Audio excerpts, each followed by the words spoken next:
বাবাজিরা ওই জেনেরা ঠান্ডা মাথায় শোনো, রমজান মাসের প্রথম দিন ছিল বলে মুফতি আব্দুল কাদের জিলানী রাহমাতুল্লাহ আলাইহি দুনিয়ার বুকে এসেও আসার সঙ্গে সঙ্গে রোজা হাওলাতে ছিলে।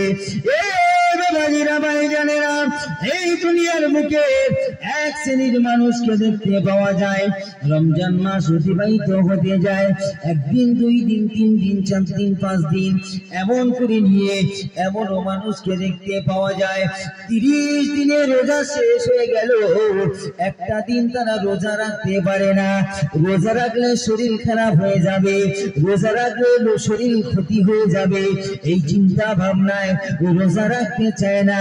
এ বাবাজিরা ভাইজানেরা, যে মুফতি আব্দুল কাদের জিলানী রাহমাতুল্লাহ আলাইহি দুনিয়ার বুকে এলেন, দুনিয়ার বুকে আসার সঙ্গে সঙ্গে রোজা রাখার একটা সবক মানুষে দাঁড়ে দাঁড়ে দিয়ে গেলে। মুফতি আব্দুল কাদের জিলানী রাহমাতুল্লাহ আলাইহি আস্তে আস্তে আস্তে আস্তে বড় হতে লাগলেন, আস্তে আস্তে আস্তে আস্তে বড় হতে লাগলেন। বাবা, এ বাবাজিরা ভাইজানেরা, বড় হতে লাগতে লাগতে যখন টুক টুক টুক টুক করে হাঁটতে শুরু করেছে, একটা কথা যখন জবান দিয়ে বলতে শুরু করেছে, একটা কথা যখন জবান দিয়ে আওয়াজ হতে শুরু করেছে, ওই সময়তে বড় পীরের আম্মা যান বাচ্চাকে দিনের শিক্ষা দেওয়ার জন্য, দিনের শিক্ষা করানোর জন্য মসজিদের ইমাম সাহেবের কাছে যেতে লাগলো। মসজিদের ইমাম সাহেবের কাছে গিয়ে বলতে লাগলো, এ মসজিদের ইমাম সাহেব, আমার সন্তানটাকে একটু দিনের শিক্ষা দিয়ে দেন, আমার সন্তানটাকে একটু দিনের শিক্ষা দিয়ে দেন। ওই সময়তে বড় পীরের আম্মা যান যখন হুজুরের কাছে গিয়ে সন্তানটা নিয়ে চলে গেল, সন্তানটা যখন এই কথাটা বলে যখন বাড়িতে চলে এলো, বড় পীরকে লক্ষ্য করে মসজিদের ইমাম সাহেব বলেছিলেন, বলো বাবা বলো, পড়ো বাবা আলিফ, পড়ো বাবা বা, এমন করে যখন বলতে লাগলেন, ওই সময়তে বড় পীর আব্দুল কাদের জিলানী রাহমাতুল্লাহ আলাইহি সঙ্গে সঙ্গে বলতে লাগলেন, হুজুর বেয়াদবি মাফ করে দিন, হুজুর বেয়াদবি মাফ করে দিন, হুজুর আপনি কি জানেন না হুজুর, আপনার কি অভিজ্ঞতাটুকু নেই হুজুর, দুনিয়ার বুকে যে কোনো কাজ শুরু করার পূর্বে বিসমিল্লাহির রহমানির রহিম পড়তে হয়। হুজুর এইটা তো আপনি আমাকে বলেননি, হুজুর আপনি একটুখানি চুপ করে যান, হুজুর আপনি একটু চুপ করে যান, হুজুর আপনি একটু চুপ করে যান, আমি একটু পড়ি, হুজুর আপনি আমার কথাটা শোনেন, হুজুর এটা আমার আপনার ভালো লাগবে কি জানি না। এ বাবাজিরা ভাইজানেরা, সঙ্গে সঙ্গে হুজুর বললেন, বলো বাবা বলো, তুমি কি জানো বলো, কত দূর পর্যন্ত তুমি জানো বলো। ওই সময়তে মুফতি আব্দুল কাদের জিলানী রাহমাতুল্লাহ আলাইহি বলতে লাগলেন, আউযু বিল্লাহি মিনাশ শাইতানির রাজীম, বিসমিল্লাহির রহমানির রহিম, الحمد لله رب العالمين الرحمن الرحيم مالك يوم الدين إياك نعبد وإياك نستعين اهدنا الصراط المستقيم صراط الذين أنعمت عليهم غير المغضوب عليهم ولا الضالين।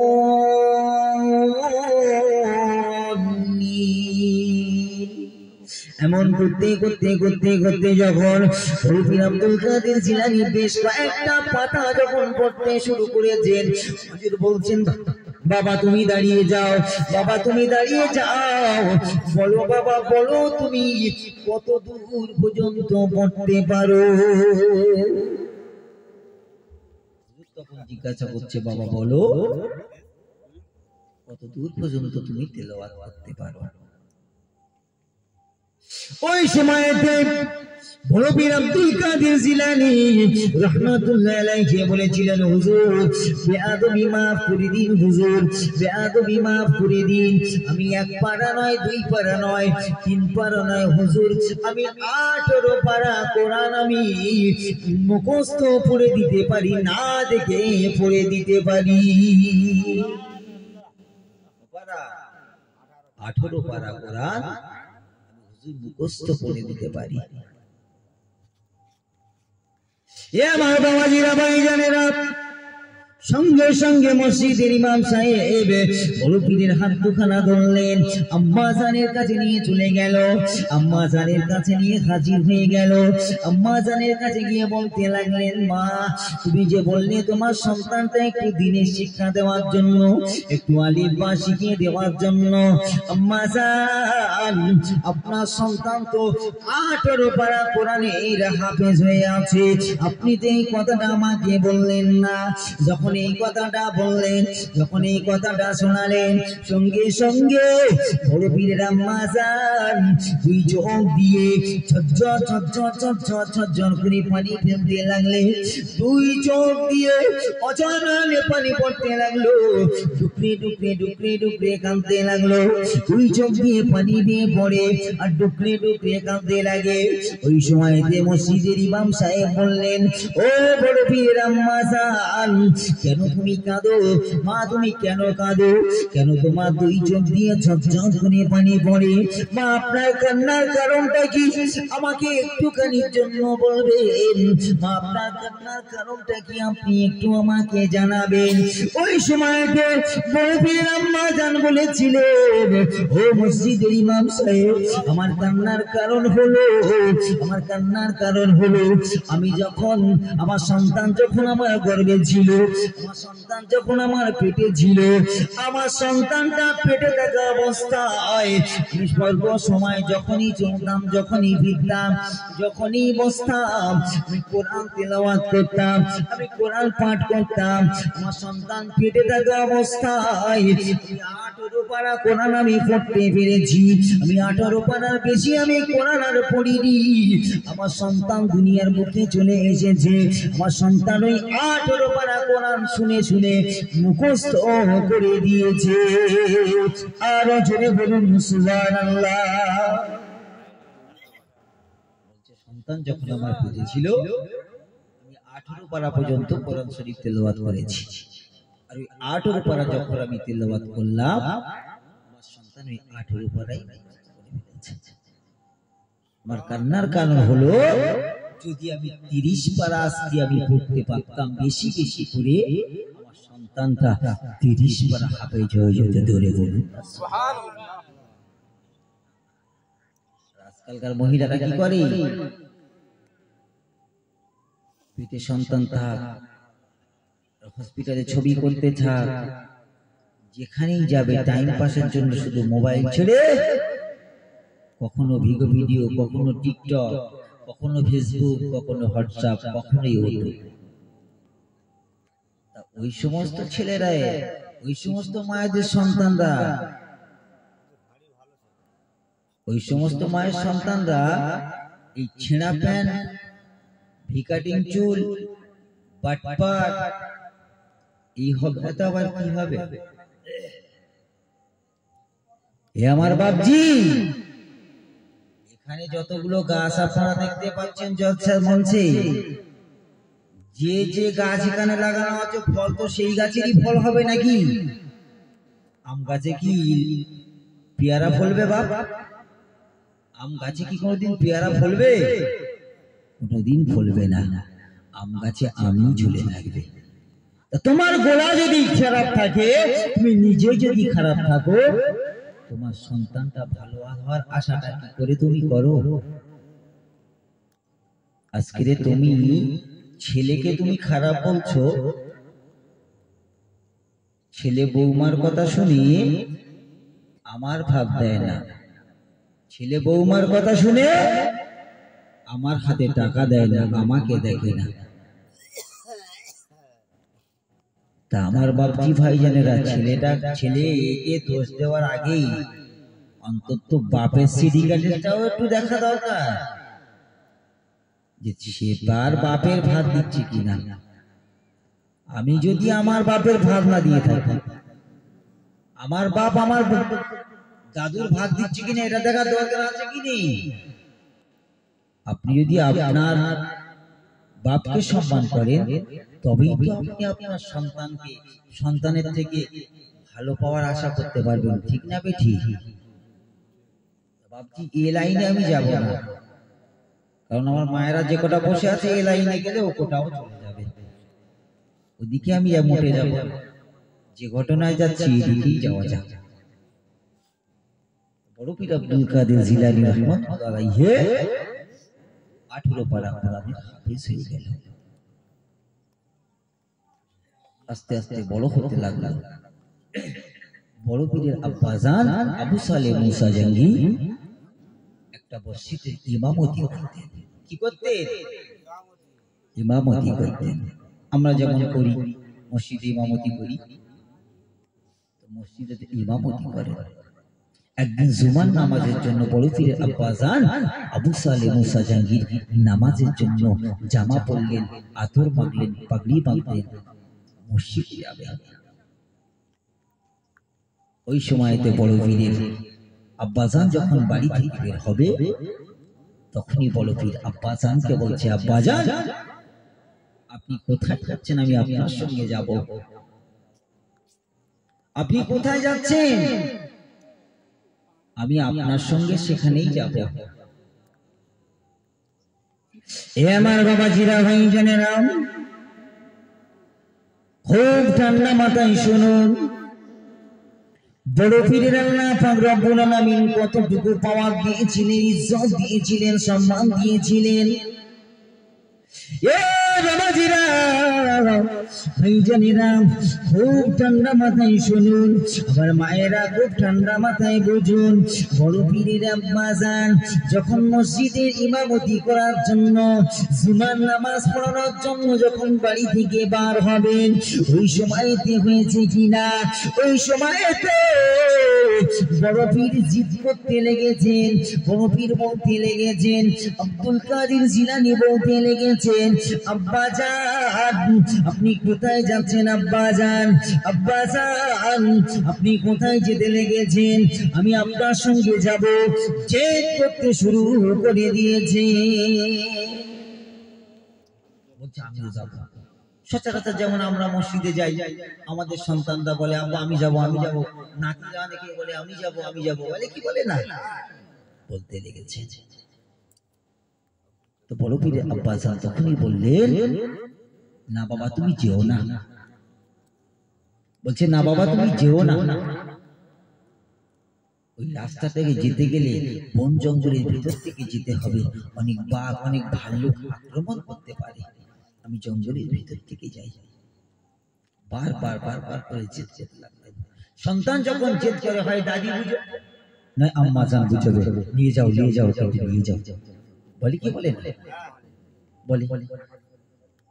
তখন তার আম্মা জান বলল, জেদ যখন করছে অন্তত বাচ্চাটাকে নিয়ে যান।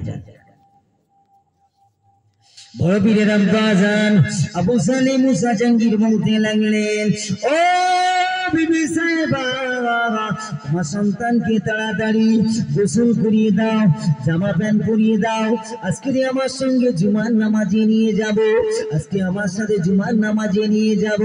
সঙ্গে সঙ্গে গোসল করানো হলো, গোসল সমাপ্ত করানো হয়ে গেল, টুপি পরিধান করিয়ে দেওয়া হলো, পাঞ্জাবি পরিধান করে দেওয়া হলো, বেশ কমপ্লিট করে নিয়ে আব্বাজানের সঙ্গে মসজিদে যাচ্ছেন জুমার নামাজ আদায় করার জন্য। মসজিদে যখন জুমার নামাজের জন্য আগিয়েছেন, এ বাবাজিরা, এ বাবাজিরা ভাইজানেরা, খুব ঠান্ডা মাথায় শুনুন, গভীরভাবে উপলব্ধি করুন। বাবা মসজিদে নামাজের জন্য যাচ্ছেন, বেশ কিছুটা রাস্তা চলে গিয়েছেন, জঙ্গলের মাঝখান দিয়ে বড় পীরের আব্বাজানে আবু সালেহ মুসা জঙ্গির মসজিদে যেতে হয়।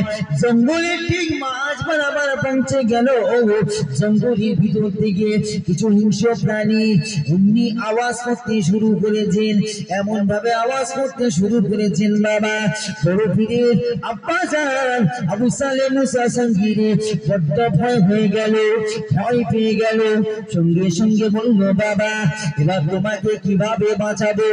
ওই বুঝি জঙ্গলের বাবা, ওই বুঝি জঙ্গলের সিংহ আমাদেরকে আক্রমণ করে ফেলবে, আমাদেরকে আক্রমণ করে ফেলবে। সঙ্গে সঙ্গে বড় পীর বলতে লাগলেন আব্বা জান চিন্তা করো না, চিন্তা করো না আব্বা জান, তুমি চিন্তা করো না, তুমি কোনো কিছু মনে করো না, কোনো কিছু হবে না। আস্তে আস্তে আস্তে আস্তে যখন কাছাকাছি চলে আসছেন, আওয়াজ দিয়ে দিয়ে যখন কাছাকাছি চলে আসতে শুরু করেছেন, বড় পীরের আব্বা জান আবু সালেহ মুসা জাহাঙ্গীর, আবু সালেহ মুসা জাহাঙ্গীর চোখ দুখানা বন্ধ করে দিয়েছে, চোখ দুখানা বন্ধ করে দিয়েছে। যখন চোখ দুখানা বন্ধ করে দিলেন, সঙ্গে সঙ্গে জঙ্গলের হিংস্র প্রাণীগুলো বড় পীরের সামনে এসে মাথা নত করে দিয়ে হুজুরের কাছে সালাম করতে শুরু করলো। আরো জোরে বলুন না সুবহানাল্লাহ। সঙ্গে সঙ্গে মাথা নিচু করে দিলেন। যখন মাথাটা নিচু করে দিলে বড় পীর তখন বলতে লাগলেন আব্বা জান ভয় পেও না, ভয় পেও না, মাথাটা একটু তুলো, মাথাটা একটু চা খাও, দেখো ওরা আমাকে খেতে আসেনি, তুমি আমাকে চিনতে পারো না, ওরা আজকে এসছে আমার সঙ্গে সাক্ষাৎ করতে। জোরে বলুন না সুবহানাল্লাহ। এবার ভালো লাগছে না হুজুরকে আমরা নাকি? না না ঠিক আছে ভাই, আপনারা সাথ দিলে আমাদের উপকার হবে, প্রতিষ্ঠানের উপকার হবে। আশা করি আমার জানাশোনা মুখ আপনারা বুঝতে পারছেন কেন আমি ওয়াজটা করছি, তাই না? টাইম এসে গেছে বাবা, চিন্তা করো না। বলছে আব্বা জান মাথাটা একটু তুলো, দেখো কেন এসছে। হুজুরের সঙ্গে সালাম করলেন, মাথা নিচু করলেন, জঙ্গলের ভিতরে চলে গেলেন। জোরে বলুন না সুবহানাল্লাহ। সঙ্গে সঙ্গে বড় পীরের আব্বা জান আবু সালেহ মুসা জাহাঙ্গীর আব্দুল কাদের জিলানী রাহমাতুল্লাহ আলাইহি হাত দুখানা ধরে টুক টুক টুক টুক টুক টুক করে মসজিদের দিকে রওনা দিলেন, মসজিদের দিকে রওনা দিলেন বাবা, মসজিদের দিকে রওনা দিলেন। মসজিদে নামাজের জন্য মসজিদের মধ্যে প্রবেশ করলেন। খুতবা সমাপ্ত হয়ে গেল, নামাজ সমাপ্ত হয়ে গেল। ওই সময়তে একজন ব্যক্তি উঠে ওই সময়তে এলান করতে লাগলেন, হুজুর আপনি একটুখানির জন্য বলে দিন, হুজুর আপনি একটুখানির জন্য বলুন, এই পাশের গ্রামে একজন যুবক তিনি মারা গিয়েছেন, একজন ব্যক্তি তিনি মারা গিয়েছেন, তার নাম জানাজা হবে এই জুমার নামাজের পরে। যেমন মসজিদে সচরাচর কোনো কিছুর এলান থাকলে বলে দেয়, বলে কি বলে না, এলান থাকলে বলে দেয় যে অমুক দিনে এই হবে বা অমুক দিনে ওই হবে। গ্রামে যদি মাইয়াত থাকে তার উদ্দেশ্য করে বলে দেয় যে এনার জানাটা আসর বাদ কি জোহর বাদ হবে, ঠিক না? ঠিক কথাটা যখনই বললেন নামাজ সমাপ্ত হয়ে গেল, সবাই মৌত বাড়িতে হাজির হচ্ছেন। বড় পীরের আব্বা জান আবু সালেহ মুসা জাহাঙ্গীর হাজির হচ্ছেন। বড় পীরও ওখানে হাজির হলেন। বয়সটা খুব হয়তো সচরাচর শুনলাম বেশি না, অল্প বয়স, ওখানে হাজির হয়ে গেল। হাজির হয়ে দেখতে পেলেন যে বড় পীরের বয়সী একজন বাচ্চা অঝর নয়নে ধুলোয় পড়ে ঘোরাঘুরি খাচ্ছে আর কাঁদছে, ধুলোয় পড়ে ঘোরাঘুরি খাচ্ছে আর কাঁদছে। বড় পীর আব্দুল কাদের জিলানী রাহমাতুল্লাহ আলাইহি বাচ্চার কাছে গিয়ে বললেন, বাবা তুমি কেন কাঁদছো, আমাকে কি কান্নার কারণটা একটু বলবে? আমাকে যদি একটু কান্নার কারণটা শোনাও তাহলে আমি একটু খুশি হব। আমার বাবা জিরা ভাই জানেরাম, ওই সময়তে বড় পীরকে লক্ষ্য করে যে ব্যক্তি যে বাচ্চাটি ধুলোয় গড়াগড়ি দিয়ে নয়নে কাঁদতে শুরু করেছেন, ওই সময়তে বলতে লাগলেন, আমার কান্নার কারণ শুনে তুমি কি করবে, তোমার কি উপকার আছে আমাকে একটু বলো। ওই সময়তে বড় পীর আব্দুল কাদের জিলানী রাহমাতুল্লাহ আলাইহি বলেছিলেন, হে বাবা ছেলে, তোমার কান্নার কারণটা আমি জানতে চাইছি। এই কারণে আমি হলাম বড় পীর আব্দুল কাদের জিলানী রাহমাতুল্লাহ আলাইহি। আমি তোমার কান্নার কারণটা একটু জানতে চাই বাবা, বলো আমাকে একটুখানির জন্য বলো, আমাকে একটুখানির জন্য শোনাও। ওই সময়তে বলতে লাগলেন, বার করে যখন আপনি ফিনেশন করছেন, আমার কান্নার কারণ হলো কিছুদিন আগে আমার আম্মা জান দুনিয়া ছেড়ে বিদায় নিয়ে চলে গেছে। আমার আম্মা জান দুনিয়া ছেড়ে বিদায় নিয়ে চলে গেছে। আর যে ব্যক্তিটা এখানে লাশ হয়ে পড়ে আছে, যে ব্যক্তিটা এখানে আজকে লাশ হয়ে পড়ে আছে, ওই ব্যক্তিটা হলো আমার আব্বা জান। আমার আব্বা জান আমাকে দেখভাল করতেন, আমাকে আব্বা জান আমাকে বড় মহাব্বত করতেন, ভালোবাসতেন। আমার আব্বা জান চলে যাওয়ার কারণে আজকে আমি ধুলোয় পড়ে গোড়াগুড়ি কাঁদছি। বাপ মরে গেলে, ভাই মরে গেলে অঝর নয়নে বুক ফেটে যায়, কারো চোখ থেকে পালিয়েছে, কারো বুক ফেটে চলে যায়। ওরকম করে গোড়াগুড়ি করছে না, কাঁদছেন। যখন কাঁদতে লাগলেন, তখন বড় পীর আব্দুল কাদের জিলানী রাহমাতুল্লাহ আলাইহি টুকটুক করে গিয়ে এই বাচ্চার কাছে গিয়ে একদম বলছেন, বাবা, যদি তোমার আব্বা জান যদি জীবিত হয়ে যায়, তুমি কি খুশি হবে? বললে, হ্যাঁ অবশ্যই আমি বিশাল খুশি হব, কারণ আমার আব্বা জান ছাড়া এই দুনিয়ার উপরে আমার কেউ নেই। এ বাবা জিরা ভাই জানেরা, হে আমার সোনার মানিকেরা, হে আমার ঠান্ডা, এ আমার যুবক ভাইরা, ঠান্ডা মাথায় শুনুন। আমার মায়েরা, আমার বোনেরা, গভীর ভাবে উপলব্ধি করুন।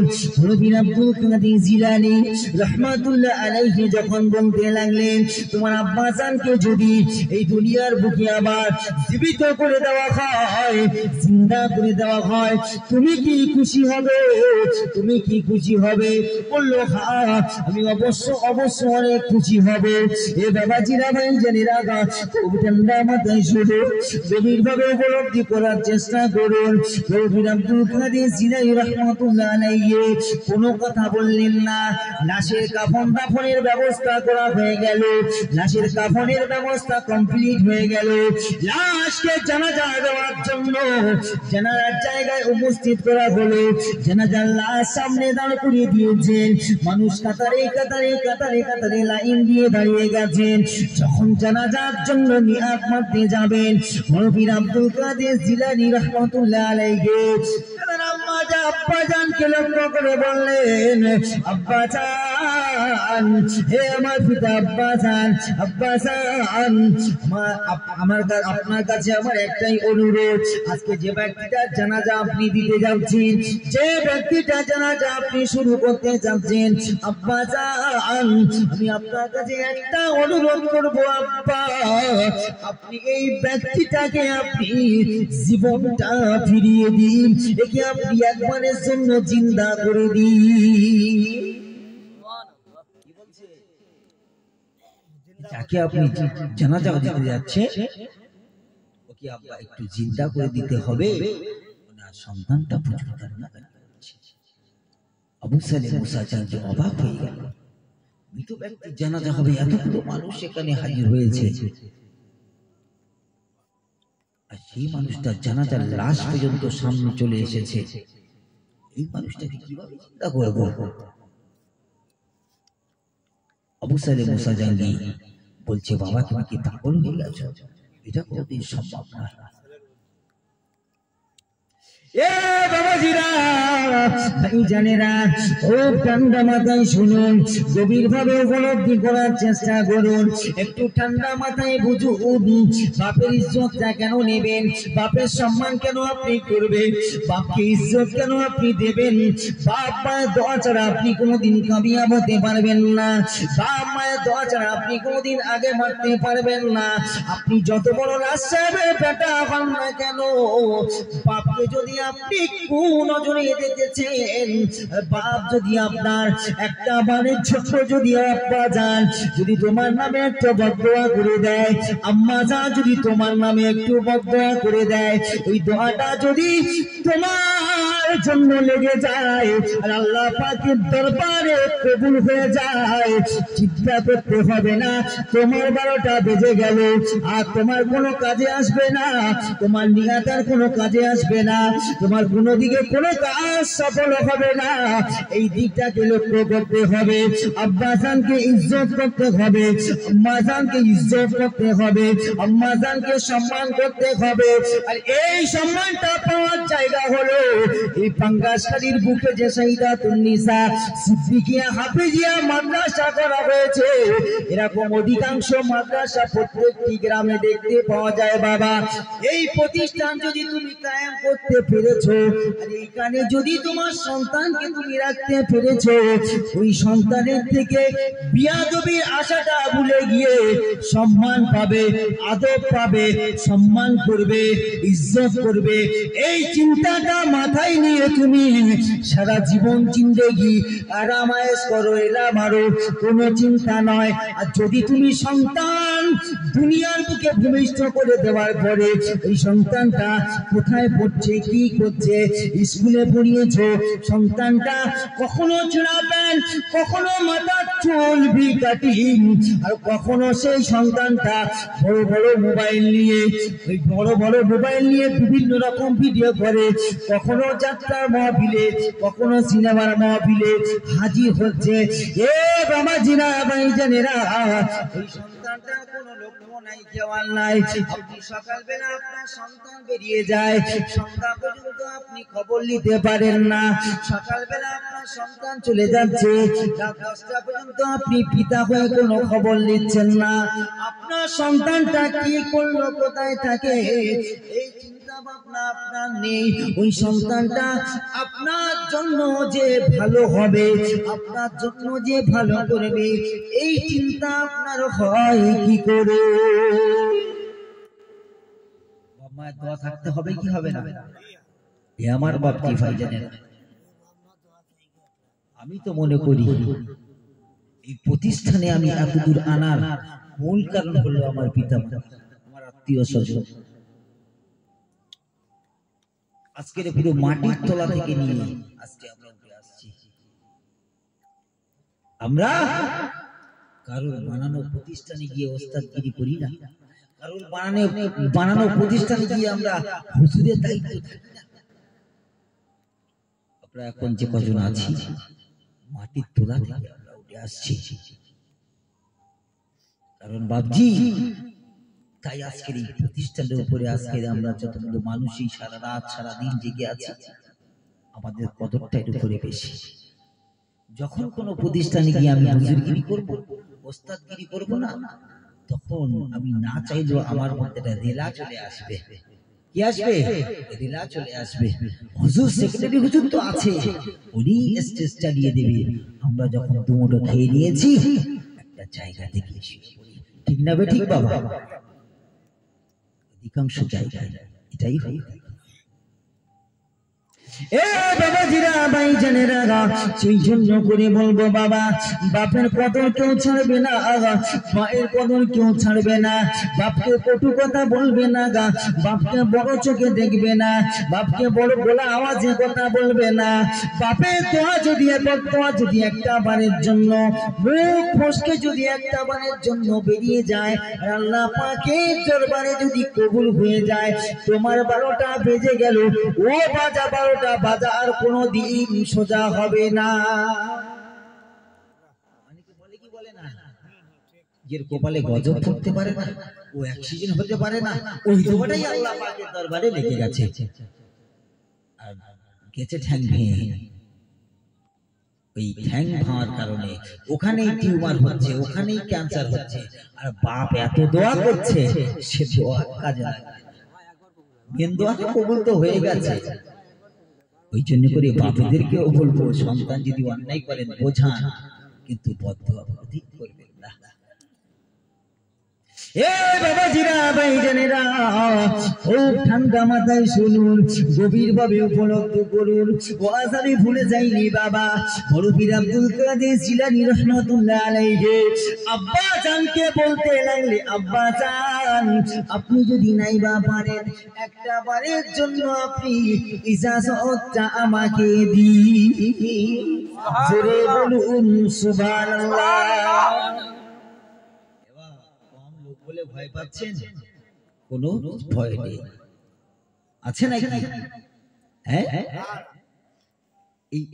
এই কোটি লোকের মধ্যে যদি আল্লাহ পাক একজনকে কবুল করে নিয়ে যদি এই মজমাকে কবুল করে নেয়, এই প্রতিষ্ঠানটা কবুল করে নেয়, আমার আপনার জন্য এটাই হয়ে যাবে কামিয়াব। জোরে বলুন সুবহানাল্লাহ। আমি চাই না হাজার হাজার লোক, হাজার হাজার টাকা আমি চাই না, লাখ লাখ টাকা দিয়ে আমি চাই না। যেমন কষ্ট করছি তেমনই হয়ে যায়। আরে বাপ, সেই সন্ধ্যা থেকে তো প্যান্ডেল ভর্তি হলো না, তারপরেও তো প্যান্ডেল ডবল করেছি। কেন না? প্রতিষ্ঠান যেভাবে কায়েম করে আসছি, চালিয়ে আসছি, ভরসা করতে হবে কাকে বাপ? আল্লাহ। আল্লাহ ভরসা করতে হবে। কারণ আগামী বছর যে পরিস্থিতি হয়েছিল এই জলসা, 195% মানুষ বলেছিল, হুজুর আপনি জলসার চেঞ্জ করুন। আমি বললাম না, জলসার ডেট চেঞ্জ করলে যে আমার মাদ্রাসার ডবল ছাদ পড়ে যাবে তার কোনো মানে নেই। চেঞ্জ করলে যা হবে আর না করলে তাই হবে, যদিও ভরসাটা উপরওয়ালার উপরে থাকে। ঠিক না বেঠি? 95টা মানুষ বলেছিল জলসার চেঞ্জ হোক, আর আমরা এই মাদ্রাসার কর্তৃপক্ষ 4-5 জন বলেছিলাম না, ডেট যখন হয়েছে এই জলসা সমাপ্ত করা হবে। আল্লাহ পাক রব্বুল আলামিন অত ঝড় বৃষ্টির মাধ্যম দিয়েও এই জলসাটাকে কবুল করে নিয়েছিলেন। জোরে বলুন না সুবহানাল্লাহ। সব থেকে বেশি খুশি আমি সেদিন হয়েছিলাম। সারা রাত ঘুম নেই, শুধু বৃষ্টি হচ্ছে, ঝড় হচ্ছে, যে আল্লাহ এত টাকা খরচা করে প্যান্ডেল করলাম, কি হবে? ফজরের আজান কানে আসতে দিল না, ফজরের আজান কানে আসতে দিল না। আমার এক চাচা যান কলকাতা থেকে কাঁচা ফুলগুলো দেখতে পাচ্ছেন, কাঁচা ফুল যে লাগানো আছে, ঝড় বৃষ্টি ঘুরে চলে গেছেন কলকাতায়। ফজরের আজান না হতে ফোন করে বলছে, বেটা কোথায়? সামনে কই চলে এসেছি, ফুলগুলো নিয়ে যেতে হবে। আমি বললাম জলসার মোটে বন্ধ হবে না, ফুল আনতে লাগিয়ে দাও, জলসা চলবে। মাগরিব থেকে ওয়াজ নসিহতের কাজ শুরু হয়ে গেল। আল্লাহ পাকের আসমান পরিষ্কার হয়ে গেল। জোরে সুবহানাল্লাহ। জলসার পরও 2 দিন ডেট ছিল, আবহাওয়া দপ্তর বলেছিল জলসার পর থেকেও 2 দিন আবহাওয়া দপ্তর ঝড় বৃষ্টির মাধ্যম দিয়ে থাকবে।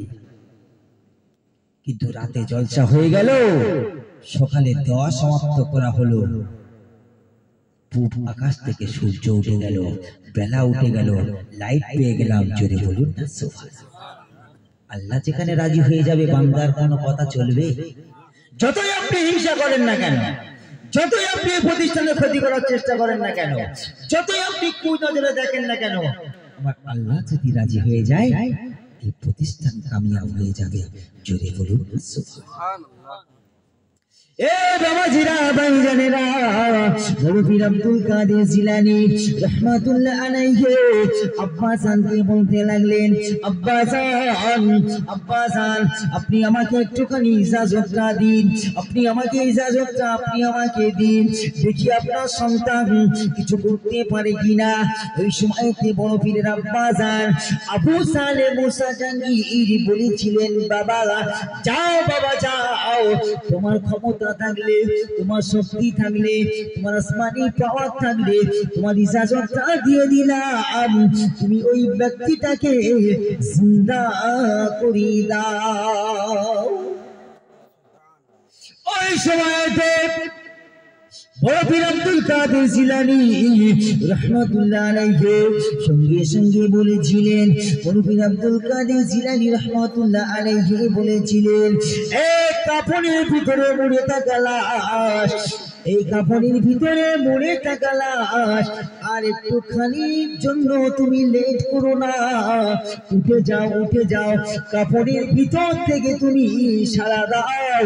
সঙ্গে সঙ্গে কাফনের ভিতর থেকে বলেছিলেন, আসসালামু আলাইকুম। আর জোরে বলুন সুবহানাল্লাহ। জিন্দা হয়ে গেল। এ বাবাজিরা, ভাইজানেরা, এখানে কিন্তু বড় পীর আব্দুল কাদের জিলানী একটা টপিক দিয়ে গেলেন, একটা কোশ্চেন ছুড়ে দিয়ে গেলেন, বাপের ইজাজত দিয়ে যদি কিছু করা যায়, যদিও আমার পাওয়ার আছে, আমি আলেম হয়েছি, আমার আব্বা জান সেই সবচেয়ে ছোট্টবেলা থেকে নিয়ে আর এতদিন পর্যন্ত হাজার হাজার টাকা পিছনে খরচা করেছেন, আমাকে প্রতিষ্ঠিত করেছেন, আমার যতটুকু পরিমাণ জ্ঞান আছে, আমার আব্বা জানে ততটুকু পরিমাণ জ্ঞান কি আছে? আজকে জ্ঞান আছে কি? নাই। কিন্তু আমার শত জ্ঞান থাকার পরেও, হাজার হাজার জ্ঞান থাকার পরেও, আমার পাহাড় পরিমাণ জ্ঞান থাকার পরেও, যদি আব্বাজান নারাজ হয়ে যায়, যদি আব্বাজান নারাজ হয়ে যায়, শুধু ছোট্ট জবান থেকে একটা বার উচ্চারণ করবে, আল্লাহ আমার ওই সন্তানটা ধ্বংস হয়ে যাক, যদি এই দোয়াটা আল্লাহ পাকের দরবারে কবুল হয়ে যায়, আর কোন দোয়া সেখানে কাজ হবে না, কোনো কাজ হবে না। আমার বাপজি ভাই জানেরা, এখানেই শেষ করব, লম্বা চওড়া করব না, যেহেতু এটা নবিয়ানা চলছে, হুজুর তো দোয়া করবেন, অল্প সময়ের জন্য একটু দোয়া খায়ের করব। আমার দাদুজন জন্য কষ্টতার মধ্যে আছেন, জানার নামে প্রতিষ্ঠান তারা দুনিয়া ছেড়ে বিদায় নিয়ে গেছে, আমি তোমাদের সন্তান হয়ে, নাতি হয়ে একটুখানি দোয়া চাইব, তারপরে পরেই আজান হবে, নামাজ হবে, হুজুর চলে আসবেন। আপনারা সূরা ফাতিহা একবার, সূরা ইখলাস 3 বার, দরুদ শরীফ 11 বার পাঠ করে দেন।